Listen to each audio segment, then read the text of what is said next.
Bismillahirrahmanirrahim. Bismillahirrahmanirrahim. Dengan berkat rahmat Allah Subhanahu wa Ta'ala. Dengan berkat rahmat Allah Subhanahu wa Ta'ala. Pada hari ini, tanggal 30 Desember tahun 2019. Kami yang berada di sini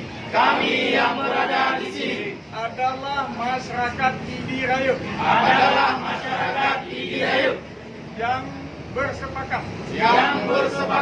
bercita-cita untuk segera atas izin Allah hubungan masyarakat dan restu pemerintah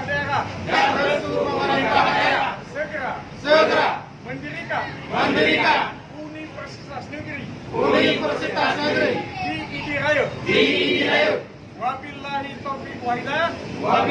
taufiq wal hidayah. Wassalamualaikum warahmatullahi wabarakatuh. Kami para deklarator Universitas di Idi Rayut. Amin.